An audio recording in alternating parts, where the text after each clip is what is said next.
Squatters laughed at Young Lady Please. Hours later, 350 bikers arrived with justice and rage. They laughed as she begged, recording her tears like it was comedy. The old barn echoed with their music and cruelty. What they didn't know, her voice wouldn't stay unheard for long. 350 bikers were already on their way, roaring with justice, and carrying the kind of rage that silence builds. The barn still smelled faintly of motor oil and cedar, the scent of her father's hands, the scent of home. Maya Ellis stood at the edge of the gravel drive, her fingers trembling around a folded legal envelope. Her father had passed just 3 weeks earlier, leaving her his last remaining property, a small barn and the house beside it, tucked into the rural outskirts of Montana. It wasn't much, but it was hers, or it was supposed to be. The bank letters had come faster than the condolences. She'd barely slept since the funeral, trying to balance work as a waitress in town and the sudden weight of unpaid taxes. But this morning she drove back to the property for the first time in days, needing to feel something that still belonged to her. What she found instead was laughter. 3 trucks were parked on the grass, music booming through the open barn doors. Smoke curled from a bonfire pit that hadn't existed yesterday, and 3 men, strangers, and were sitting on the porch drinking her father's whiskey. "Hey," she shouted, her voice cracking. "What are you doing here?" The tallest man, tattooed arms and lazy confidence, turned his head and grinned. "What's it look like, sweetheart? We live here now." Maya froze. You, what?" He stood stretching. "Squatters' rights. Heard of it? Been empty for a while. You should have locked it up tighter." "This is my father's property," she stammered, heart racing. "You have no right." The man cut her off with a smirk. "Your daddy's gone, and unless you've got a badge or a court order, you don't have a say." Behind him his friends laughed, raising their beer cans like it was a joke. Maya took a step back, the weight of it sinking in. Her father's barn, the one he'd built with his own hands, was now occupied by men who saw her grief as entertainment. And somewhere deep in her chest something cracked, not fear but disbelief. "Please," she whispered, "just leave." The man lifted his phone and started recording. "Say that again for TikTok." By the time the sheriff's cruiser pulled up, Maya was standing alone in the yard, shaking. The squatters were leaning against the barn, smoking and smirking. One of them filmed everything, narrating loudly. "Crazy lady thinks she owns the place. Wait till she finds out how the law actually works." Sheriff Dale Brennan stepped out, adjusting his sunglasses like he didn't want to be there. "Maya," he said with a tired sigh, "I got your call. What's going on?" "They broke in," she said, voice unsteady. "They're drinking in my house. They won't leave. Please do something." The sheriff glanced at the men who waved casually. "Evening, officer," one called out. "We're just staying here a few days." "No harm done." Dale rubbed his jaw. "Maya, I can't remove them." Her stomach dropped. "What do you mean you can't?" "They broke in." He avoided her eyes. "It's a civil matter. Property disputes like this have to go through the court. Takes time." "Time?" Maya's voice cracked. "They're sleeping in my father's bed." "They've destroyed his tools." "Maya," he interrupted softly, "I'm sorry, but unless they commit a crime I can prove, my hands are tied." The words hit like ice water. The sheriff turned and walked back to his car, ignoring the laughter behind him. The squatters cheered as his tires rolled away. The man with tattoos, Dylan, raised his phone again, zooming in on Maya's face. "Smile for the camera, sweetheart. You just lost your daddy's house on live stream." Her hands shook. You can't." But he was already uploading. Within hours, the video was viral. Comments flooded in, mocking, cruel, detached. "She's crying LOL. Squatters got guts. Maybe she should have paid her bills." Maya sat in her car, phone in her lap, staring at the notifications climbing higher. Every hateful comment was another nail in her chest. Her father had spent 40 years fixing engines, paying taxes, helping neighbors who never asked. And this was how his legacy ended. A meme. When she finally dialed her uncle's number, her voice barely made it out. "Uncle Luke," she whispered. They took the barn. There was silence on the line, then a deep exhale. "Where are you?" he asked quietly. Luke Turner hadn't set foot in that barn since his brother's funeral. He'd been gone too long, first to the Marines, then to the road, riding with the Iron Sons Motorcycle Club across states, hauling freight, and trying to outrun his ghosts. But blood is blood, and when he heard Maya's voice shaking through the phone, something inside him reignited. "I'm coming," he said, already grabbing his jacket. "Uncle Luke." "Please don't do anything stupid," she begged. "They're recording everything." The sheriff can watch the live stream if he wants," Luke muttered, pulling on his leather vest, black with the Iron Sons emblem stitched across the back. "You stay put, you hear me? Don't go back there tonight." He hung up before she could argue. The club's meeting hall was dimly lit, filled with the smell of oil and coffee. Old records played on a dusty speaker in the corner. Luke walked in and every head turned. "Problem?" asked Tank, the sergeant at arms, a mountain of a man with silver hair and a voice like gravel. Luke tossed his phone on the table, playing the video. The sound of Maya's trembling voice filled the room. "They laughed at her," Luke said, barely containing himself. "That's my niece. My brother's only kid. He built that barn." Silence fell. Ryder, the club president, leaned forward. "Where's this at?" "Montana. About 300 miles north." Ryder studied the screen, jaw tight. "They think this is funny." Luke nodded once. "Yeah, but they won't be laughing long." Ryder stood, stretching his arms. "You sure about this, brother?" Luke's voice hardened. "Family." Ryder smiled faintly, that old dangerous smile. Then it settled. "We ride." Within minutes, engines roared to life. Calls went out to sister chapters, to friends, to every rider who'd ever owed Luke a favor. The word spread faster than the video itself. Iron Sons are rolling for one of their own. Protecting a young woman. Squatters on her land. Bring your bikes. Bring your hearts. By sunset, the parking lot glowed with headlights. 100 bikes lined up side by side. Then 200. Then 3. Each one carrying a story, a scar, a reason to ride. When Luke swung his leg over his Harley, the air vibrated. "Let's bring her home," he said, and 350 engines thundered their answer. Back in the farmhouse, Maya sat in darkness.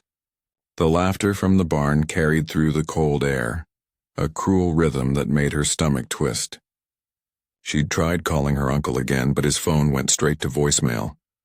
Out the window, she saw flashes of colored light. Someone had spray-painted over the old barn door. Squat Life in bright orange. The paint dripped down like blood.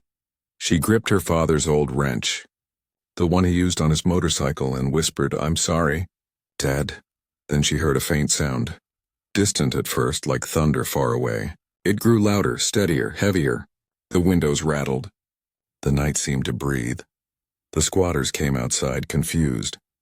"What the hell is that?" The rumble grew until it filled the valley. Hundreds of engines moving as one, the kind of sound that made your bones vibrate.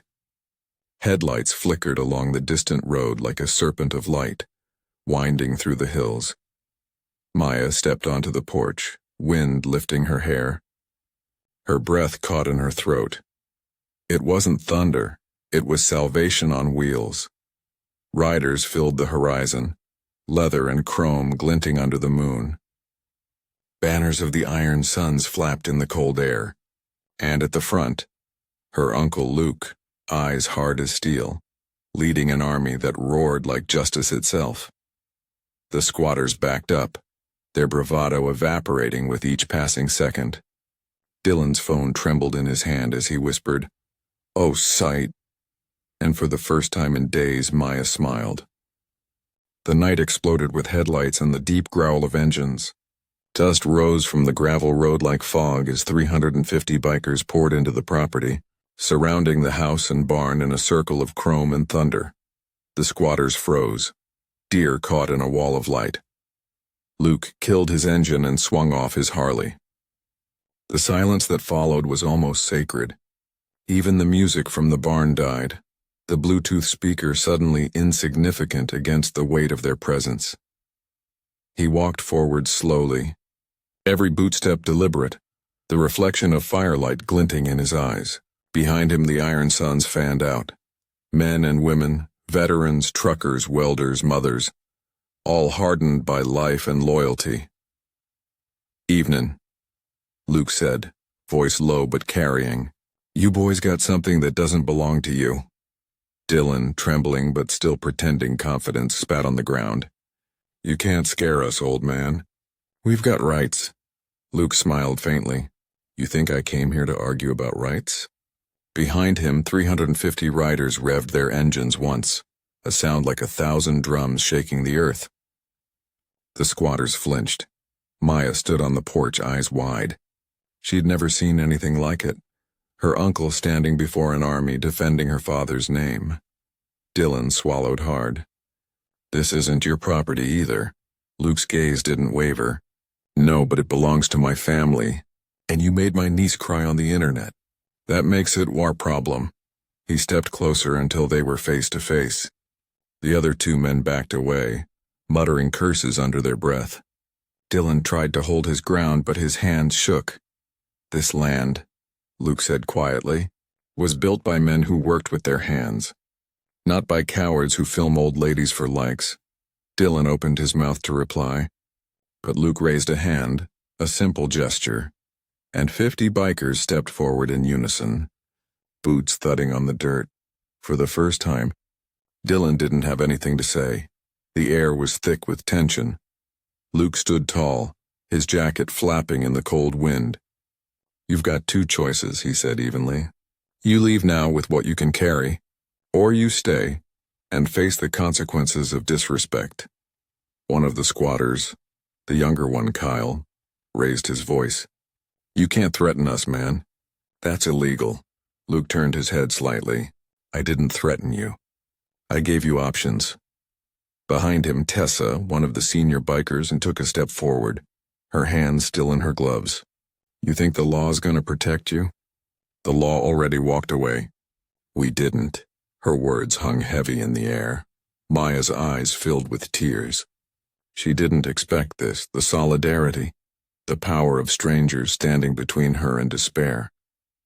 The squatters had made her feel invisible, but tonight she was surrounded by people who refused to let her be small.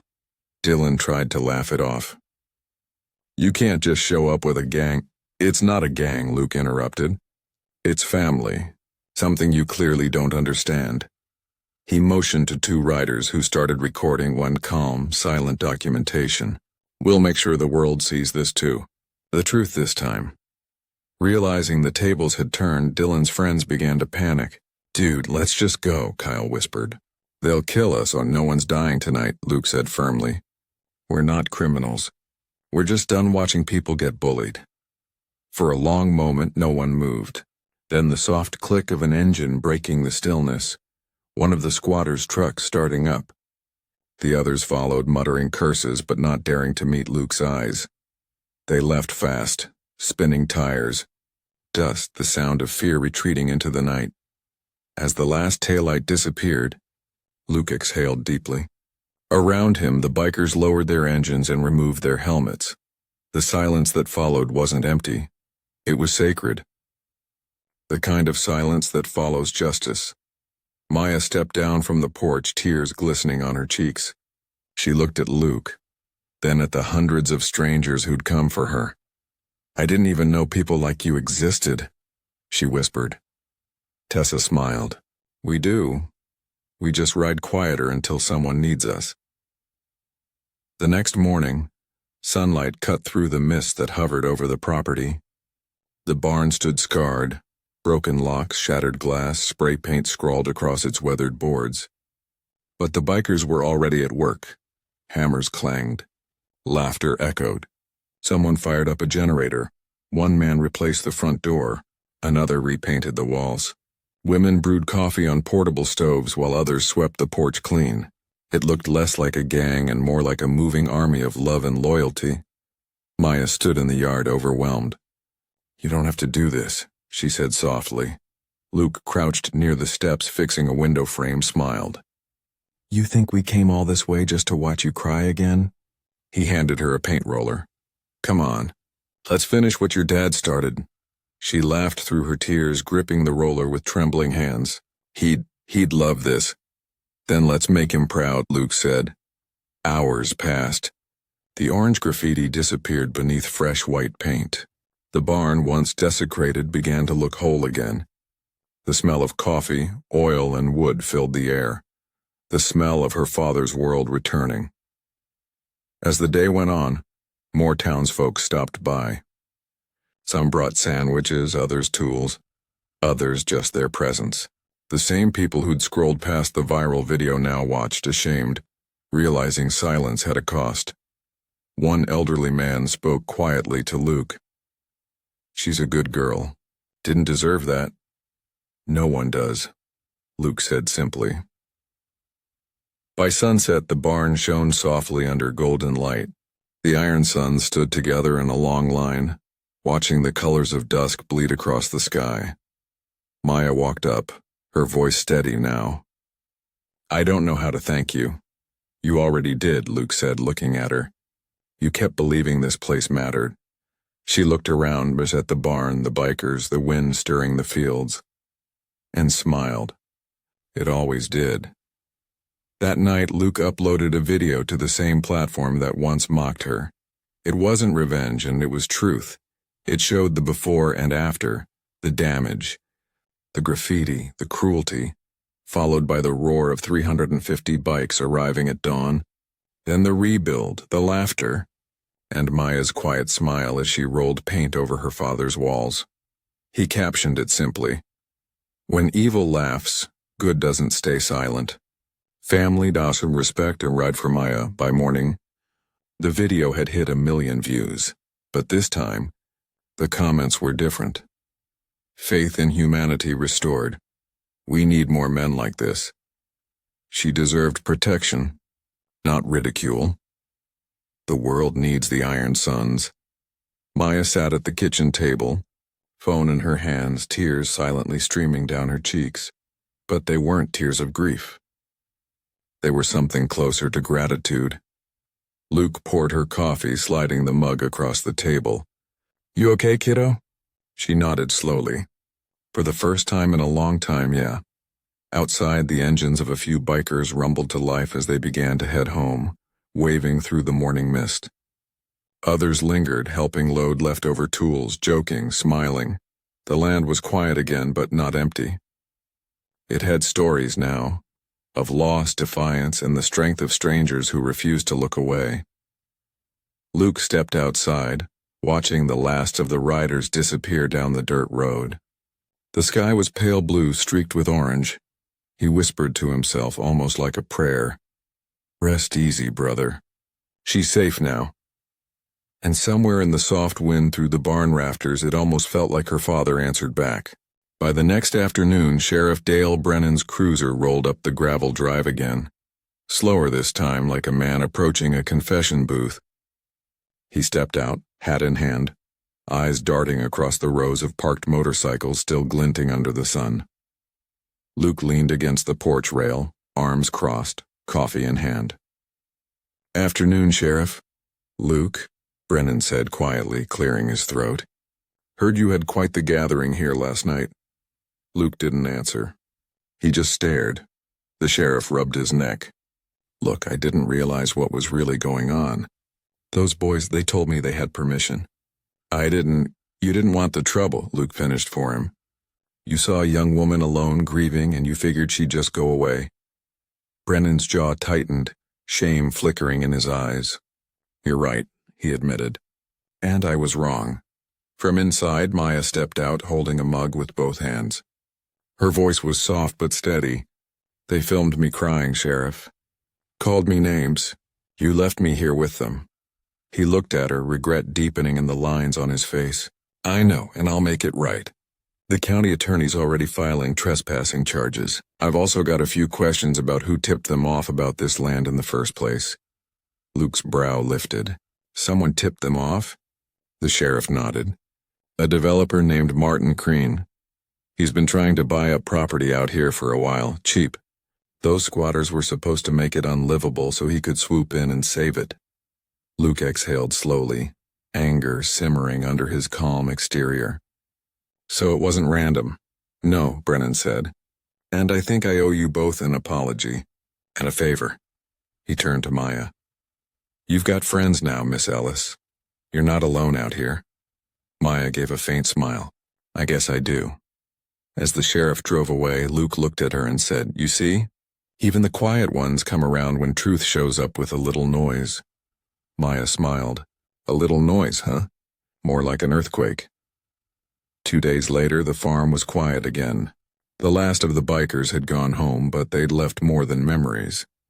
A new fence stood at the edge of the property. A steel lock gleamed on the barn door. A hand-painted sign hung beside it. Ellis Barn, rebuilt with respect. 2025. Maya sat on the steps watching the wind bend through the tall grass. She could almost hear her father's laugh in it. Soft, approving, a pickup truck pulled into the drive. A man in a gray suit stepped out, clipboard in hand. Miss Ellis, he called. Martin Crean, I represent Horizon Development Group. Maya's spine stiffened. I know who you are, he smiled, oily and polite. I heard about the unfortunate incident. I wanted to offer you a way out. We'd like to purchase this property. Cash above market rate. Luke stepped out from the barn, wiping grease off his hands. You must be the vulture Sheriff Brennan mentioned. Crean's smile faltered. Excuse me? You heard me, Luke said, walking closer. You send squatters to ruin her land, then show up to save her with a check? That's lower than dirt. Crean's face reddened. You can't prove that, Luke shrugged. Maybe not. But you can bet I've got 350 witnesses ready to tell the internet what you tried. Maya looked the man in the eye. You think this land's just dirt and timber, but this is where my father built every dream he had. It's not for sale. Crean's lips tightened. You'll regret that. Luke smiled thinly. You first. The man got back in his truck, tires spitting gravel as he sped away. Maya exhaled shakily. You think he'll come back? Luke looked out toward the horizon. Maybe. But next time he'll find we don't scare easy. A week later, the Iron Sons returned, not in anger this time, but in honor. Luke had sent out an invite for what he called the Legacy Ride. Over 200 bikers came back, engines echoing across the valley, each one carrying a small metal plaque engraved with a name, a loved one they'd lost, someone whose memory deserved the road. They gathered in a circle around the barn. The morning sun glinted off their helmets like halos of chrome. Maya stood at the center, holding one plaque in her trembling hands. James Ellis, father, builder, dreamer. Luke spoke first. This place was nearly lost. But what was built here, love, work, loyalty, that's what we ride for. Today we honor the people who taught us what matters. The crowd murmured softly, some wiping away tears. Then one by one bikers stepped forward, hanging their plaques along the barn wall. The metal caught the light like stars against wood. When it was Maya's turn, she reached up and nailed her father's name beside the others. Her voice broke as she whispered, You're home again, Dad. When the last plaque was hung, Luke mounted his Harley. All right, family, he said, smiling through wet eyes. Let's give them a ride worth remembering. Engines roared to life, hundreds of them, shaking the earth in harmony. Maya climbed onto the back of Luke's bike, holding on as they rode through the open fields, sunlight flashing on every chrome surface like fire. From above, it looked like a living river of steel and grief and gratitude. The barn disappeared behind them, but the sound lingered. Not noise, not fury, but love made loud enough for heaven to hear. The town that once watched, silently now couldn't stop talking. People who had scrolled past that viral video, who had laughed or ignored, now showed up at the cafe where Maya worked, offering small apologies. Didn't know what was really happening, one woman murmured. You didn't deserve that, said another. Maya never held it against them. She'd learned something the hard way. That most people aren't cruel. They're just afraid to care until someone reminds them how. The sheriff kept his word. The squatters were arrested 2 states over after bragging about their big score online. The developer was being investigated. Justice was moving quietly but surely. Luke, meanwhile, stayed on for a few weeks, fixing, building, laughing again for the first time in years. The Iron Sun sent photos from their own towns hanging Ride for Maya banners in local charity runs. What started as one woman's humiliation had turned into a movement, a reminder that strength isn't loud until it has to be. One evening, as the sky bled pink and orange, Maya and Luke stood outside the barn, now restored and glowing in the sunset. "You leaving tomorrow?" she asked softly. "Yeah," he said. "The road's calling again," she smiled, trying not to cry. "Thank you for everything." He touched her shoulder. "Don't thank me. Thank your old man." He raised the kind of woman who makes people show up. As he walked away toward his bike, Maya whispered after him, "Be safe." Luke grinned without turning back. "Always am." The engine started low and steady, fading down the road until all she could hear was the wind and the faint hum of everything that had changed. A week after Luke left, Maya found an envelope tucked beneath the barn door latch. Her name was scrawled in bold handwriting, Luke's. She sat on the steps as the morning sun spilled gold across the fields and opened it. "Maya, I've ridden a lot of roads in my life. Most lead nowhere, some circle back to old ghosts. But that night in your barn, that road led somewhere real. You reminded us all what loyalty looks like when it's tested. I left something in the tool chest. Your dad's wrench, polished up. Thought you'd want to keep it where it belongs. Ride safe, build something new, and when you hear engines thunder in the distance, just smile. That's us, always watching your 6. Luke." Her eyes blurred as she folded the letter, clutching it against her chest. Then she walked to the barn and opened the old metal chest. Inside lay the wrench, gleaming heavy, engraved with 3 words. "Keep building, kid." Maya laughed through tears. "I will, Dad, I promise." Spring rolled over the valley, and with it came change. Maya reopened the barn, not as storage, but as a workshop. Ellis Restoration Co., a small place dedicated to repairing what others thought was too broken to save. The first day she opened, a line of townsfolk stretched down the drive. People brought old furniture, rusted farm tools, broken hearts. Maya repaired all 3 with equal care. Sheriff Brennan stopped by, dropping off an old rocking chair. "Figured this belonged to my mother," he said sheepishly. "She'd want you to fix it," Maya smiled. "Then let's bring it back to life." By summer, local news caught the story. The widow's barn that wouldn't die. Donations poured in. Veterans, bikers, and single mothers from all over sent messages of support. Some even rode out to visit, adding more plaques to the barn wall. Not of loss this time, but of gratitude. At night, when the lights inside the barn glowed warm and steady, Maya would look up at the ceiling and whisper, "We did it. Dad, we kept it alive." It was a year to the day since the night of the storm, when those men had laughed at her tears. Maya stood by the barn again, a single candle flickering on the porch. She closed her eyes, letting the wind brush her face, remembering everything, the fear, the fight, the fire that followed. Then faintly she heard it, a low hum in the distance, engines, hundreds of them. She stepped to the edge of the drive, heart racing as lights began to appear over the hill, red, blue, chrome, all glimmering beneath the moonlight. The Iron Suns were back. Luke led the pack. Same worn leather jacket, same calm fire in his eyes. He parked in front of her, smiling like no time had passed. "Thought we'd stop by," he said. "You got room for a few more plaques?" Maya laughed, tears shining. "Always." The bikers dismounted, hanging new plaques, this time reading Hope, Faith, Rebuild. The air filled with laughter, the kind that heals. Luke handed her a small metal tag that said, "Ellis, Family of the Road." She looked at it, then at him. Guess I'm one of you now, he grinned. You always were.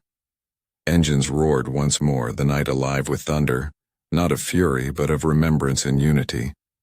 The barn lights glowed brighter than ever, a beacon against the darkness. And somewhere, far beyond the stars, her father was smiling. Sometimes justice doesn't wear a badge. Sometimes it rides on two wheels, carrying the memory of those we've loved and lost. They mocked her tears, thinking they'd broken her. But what they really did was wake a family that never sleeps. Camera pans to Maya standing outside the barn as morning light spills over the fields. The iron suns ride off into the distance, fading into sunrise. This is for every soul who's been laughed at, pushed down, or left behind. Stand your ground. Because when your cause is right, the thunder always comes back, inspired by true stories of loyalty and courage. Subscribe for more powerful real-life stories.